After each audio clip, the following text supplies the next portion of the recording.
I get thousands of messages every single day asking me how to start freelance brand scaling, and honestly, it's not that hard. So I found a complete beginner, and in this video, I'm gonna give him every piece of knowledge he needs to know in order to make millions just like myself. This is Giuseppe, and welcome to episode 2 of Brand Scaling Academy. I was watching a bunch of Bread Scales videos. I was all over YouTube. I started following you like super early on. And as I kind of started going through with it, I was like, yo, I need to do this. So I started February, March timeframe. I do sales full time, right? So I have a 9 to 5 doing sales. I've done sales for like 3-4 years now. And so I wasn't worried about like client acquisition, anything like that. Me and my buddy, we started the actual like company, mainly just focused on the fitness industry as a whole, right? So like, supplement companies, fitness apparel companies, gym wear companies, as well as just gyms for lead gen. And so we started doing that, and we signed our first 3 clients. As soon as we signed them, we realized, all right, we've gotten to this point, like we need to actually figure out how to run the ads. We need the actual play for it. We need to figure out what we're doing. Hopped into the ERT, went through the actual courses, went through everything, learned a whole bunch more than I thought I would. So now that I can unload the gun that I was pointing at his head to promote ERT, we realized after the first month he was making around $1,000 after getting through the entire course. But Giuseppe's issue isn't sales, it's actually delivering the service. Kind of the part that we struggle with the most is like figuring out, okay, so the client acquisition part we're fine with. We've closed every single person. We've just had to deny about like 7 other people. Because we're working the 9 to 5s, the hardest part is just we can't cold call actual companies. So we're only doing like DM outreach, things of that nature, and getting these people on a call from like DMs.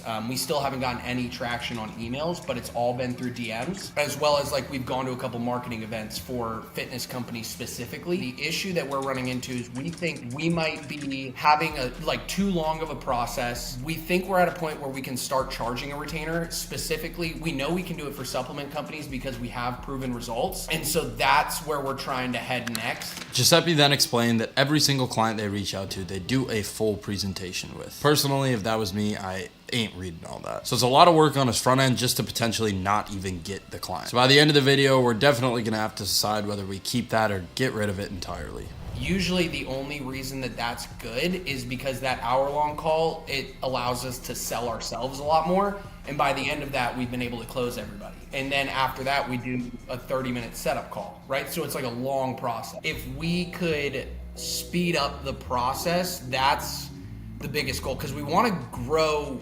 quickly. For all of these businesses you are having the time to reach out to, like, what is your offer? What's your pricing? Like anything that's not lead gen, we do a 3-month trial at 10% of whatever we generate. They pay for all of the ad spend. I wanted to ask about this too, because this was something that we didn't know. One of the main things is they send us the money and then we pay for it through our business card, because they don't want to have to see consistent like transactions on their account from Facebook ads. That's something that they've been doing, and like one guy brought it up, so we always just give the option now. I don't know if it's the best way to do it, but that's what we've been doing. I mean, nobody really I know does do it that way, but I guess if you've found specifically it makes client acquisition and like your close rate better, why change it? I think it's a huge misconception that just because you're doing things differently means you're doing them wrong. If it's working in your agency, keep it going. A business isn't just one size fits all, and multiple things work. And then the like lead generation, we guarantee 20 qualified leads for $1,000, but at the same time, like, they're like in talks with gyms, like, because we've sent them things that we've been able to do. We've sent them like actual results from the CrossFit gym itself. But the issue that we're running into is like these marketing companies, even though they're charging all this money, they send these guys like a whole thing through a CRM, and then the people at the company, like the people who work at the gym, call the leads. We get 20 leads, we call all 20, and we book appointments from there. The goal was to add some sort of automation that will consistently keep outreaching them, but we just haven't really gotten there yet. So we charge the $1,000 for 20 leads, $2,000 for 50, and then like $3,000 for something else. Right here, I won't go into depths of exactly exactly how to go about setting it up because I'm not an AI nerd, but there's someone in the ERT specifically who's upselling lead gen businesses just like that on an AI agent that's an appointment setter. So he basically charges them a retainer to place an AI agent into their business to manage like the whole setting process, like $2-3 grand a month. He's making like $60K a month. So that's definitely one thing you could look into to kind of automate that sales process more, which makes your service even easier to sell. The 3-month trial, as well as the guaranteed 20 qualified leads. How do like close rates look on that? How does like set rates look on that? Like overall, how does that offer itself seem to be performing? Yeah, the 20 leads that 23 that we were able to get, with 3 people opted out, we were able to set 11 appointments in gym. It's up to them to close it once they get in the door. I'm saying like for your outreach, for your agency, when you're reaching out to businesses, supplement brands, clothing brands, how does your offer of a 3-month trial seem to be performing when you're going about doing your outreach to those businesses? Like we're giving too much because, for instance, the 2 people that we signed and like decided to go with, those 2 people were like, for 3 months, you're just going to run it and take 10% of the revenue. And we were like, yeah, like, everybody loves that offer. We knew that we kind of messed up because as soon as we said, yeah, like pay us $1,000, we'll guarantee 20 leads. He was like, oh, okay. And that's not including ad spend, right? And we were like, no, that's including ad spend and everything. Are you sure? And like he almost got like skeptical because he was like, I've just never seen something like that. And while providing value to your clients is a good thing, I think Giuseppe's going a little overboard. Whoops. And even at the point he's at, it's not worth trading that amount of time for that little money, especially when it's not consistent and guaranteed. The biggest red flag I see with Jibs, because it's actually on them to close the deal so that you get your 10%. Victor in episode 1 had the same exact issue, getting tons of clients leads, and suddenly you put in a ton of work for basically $0. Here's kind of 2 different options you could go with. You could offer a free trial where you don't charge them anything. You make $0, but it's in like a 2-week time frame. If you think specifically within 2 weeks of signing a client, if you feel like you could prove to them in those 2 weeks that your services are worth paying for. I don't know if it would have happened with the 3 that we have. Now that we know how to set everything up in the ads manager correctly and have the pixel track the right data and have it go through, 100%. Because as soon as we got that situated, we were good. Another option, similar to the 3-month trial, but charging a setup fee. So a payment wall, which is going to kind of help qualify clients more. Payment walls just kind of filters out the bad quality of clientele. When you're first starting your agency, it might make no sense to start with a payment wall. In your head, you might be thinking, why would I want to get rid of all these clients who want to work with me? You're broke! You're fucking poor! But you have to plan ahead for the future and think about the next couple of months. If they can't pay $1,000 up front to continue actually working with your agency, when you have better clients out there, then you're the one that's losing. And say you have to drop those clients because they're overall not good clients and you're not getting them the best results, then you have people out there who are going to say bad things about your agency. With the current clients you have, you don't feel any of those are going to churn? No. They want to keep working with you? Yeah, at least for the next 3 months easily. Yeah, I mean, they've been super responsive over everything. We already had, we have one guy who gave us like a testimonial in a sense. Like he emailed us and said like this massive paragraph about how much we've already helped him. Like that felt good. That's the reason that we started doing this in the first place, was because it's like you're literally just helping people grow, watching like their dreams come true. And that was why we got like so hooked instantly with these companies that they're only making $3-4 grand and they're working their 9-to-5s trying to get out of it. And the supplement company guy, he said if we can do this like for literally 2 more months, he's done. Like he's all in on this. Now this is the true power of brand scaling and actually being able to market a brand properly. Not only are you benefiting yourself, but you're putting money in your clients' pockets. A lot of people want to start brand scaling so they can buy an Aventador and crash it. But it's clear that Giuseppe actually wants to make an impact and put some good into the world. And that passion is going to get him way further than someone who just wants to start to make a little bit of extra money and then go ahead and quit when it doesn't happen in 2 months. So your biggest bottleneck was that, you're still in your 9-to-5 and don't really have the time. Do you have any sort of capital? And it doesn't even have to be a lot, maybe 1 or 2K, even could be just the money you've made from the agency in this past month with all these payouts you're about to get, to front towards hiring a cold dialing team or outreach VAs. People to dial for you during the day or to do outreach for you during the day.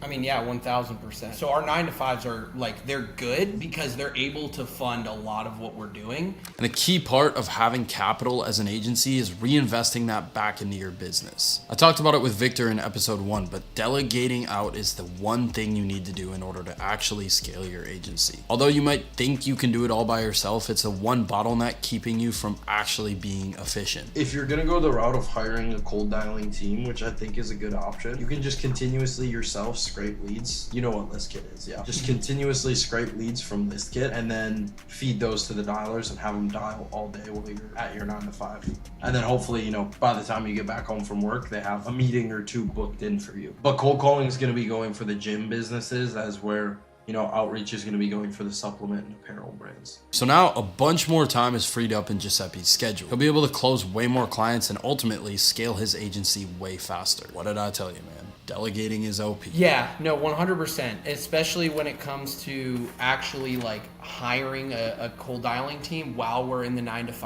I think that's a part where I've talked to like other people in the ERT about it, like where we've just kind of sat down because it's like, oh, you're in a 9-to-5? Like, yeah, I'm doing the same thing. We have chatted, like thrown off ideas to each other where it's like, well, like, how do you do it? And it's like, oh, I just shoot off a shit ton of DMs, you know? And that's what we kind of been doing. But it ends up like we're only meeting with really these companies or these people that are kind of in the same position as us, and we can't really hit the gym market as hard as we want. Kind of as we go through it, right? The actual retainer cost, should we base it off of like industry standard? Because industry standard for our industry and like our niche when it comes to the supplement and apparel companies is 3 to 4 grand. So it's like that's the retainer cost plus the ad spend within it. And those companies did not like this is what's crazy about it is like everybody that we talk to within this niche, the marketing companies that are reaching out to them will charge them 3 to 4 grand, and then they have zero access to see how the ads are performing. They have zero access into Meta. They shut all the access away from the person. So like our thought process is they're probably doing that because once they reach like, I don't know, like $1 grand extra in sales generated directly from the ads, they can look at the client and be like, oh, see, it worked. We reached $1 grand with $100 with the supplement company. So it's like, then they're keeping 3,900 of that, right? So I don't know, the offer, like you said, right? It was we're like, look, we show you everything. You can see it all as we're doing it. And that's the reason that like people are so enticed to do it. But we're also not charging the retainer. We're not charging anything like that. When we do, now that we have the results and we're gonna charge like that initial setup fee as well as the 2-week trial and also do like a retainer after we prove ourselves to that client, do you think it would make more sense to go like a $2 grand route, or do you think maybe the $500 or $1,000 retainer is just going to be perfect because it makes the offer more